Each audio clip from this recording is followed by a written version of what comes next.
then, Alan, second defeat of the season. First of all, what was your reaction to tonight's meeting? Obviously a negative that we lost, but I think we can take a lot of positives from a very strong Belle Vue side, and to think that we only lost by 2 points in the end. And I think if you look at the team, everybody chipped in. I mean, yeah, you could point the finger and just say we lost because of Adam Ellis, but I'm not going to knock him down. He's just had a night to forget. That won't happen again. You know, he twisted his bike in the first one, he jumped on the other one, then we got him to go back on the other one, and then in that last race the bike was twisted and that's why he fell off. So he's had a night to forget. If he'd got 3 or 4 points, we would have won.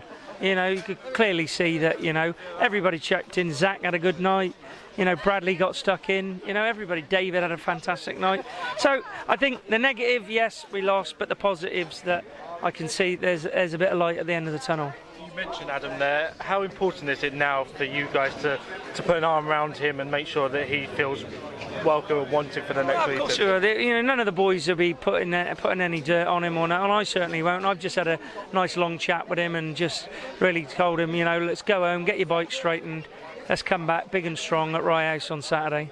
How important was the start here? Belle Vue came off very well, winning the first 4 heats. Was that the difference as well? No, not really. I just think Adam's points, you know, like I said, but I don't want to make too much of a thing about it. But as I said, I think if you look at the positives, you know, everybody chipped in. David Bellego, Zach got paid 7 from reserve. You know, Emil went out really winded in his last race and he got stuck in, so that was good. And Bradley's learning every week, and I think he'll get better as well, so I don't think we've got a problem there. You mentioned Emil. How is he feeling after that bizarre incident at the start of the 14th? Yeah, he found out a circlip was missing off his clutch basket and the counter shaft kept moving, and that's why he looped it at the start, so he's quite winded, so hopefully, fingers crossed, he'll be okay for Saturday. Another rider you mentioned is David Bellego. A great night for him. Is that what you were expecting from him when you brought him in? I didn't quite expect him to start off as good as that, but he seems really fired up at the moment, and which is a great sign. But you know, also got to give Nick Morris a lot of credit. You know, 2 paid 14s, 2 matches. You know, let's hope he kicks on now this year. We all know the potential that he's got. Again, I take a lot of stick because obviously he's lived with me, and everybody thinks I'm a bit biased, but as I said, I'm a bit like his dad, and I don't give him not much credit, but credit where credit's due. Paid 14 in 2 matches is excellent. He said himself at the start of this season, this is the one he needs to prove himself.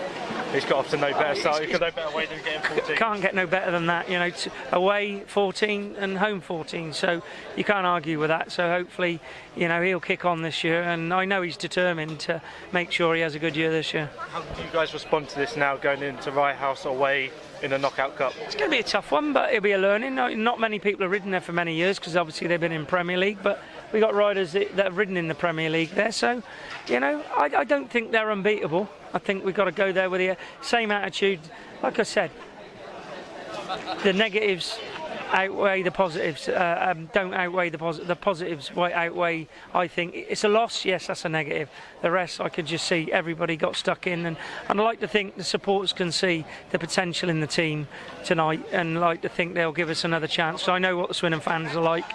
You know, if you don't win, I ain't going up there and stuff like that. I'm hoping that they can see that there's a lot of positives there. If Nick and Jason team up like they did at the end of tonight's meeting, you stand a very good chance when you come to Rye House. I'm sure we do. You know, it's going to be tough, you know, because it's a bit of a tricky track, but you know, I'm sure the boys will be up for it for sure.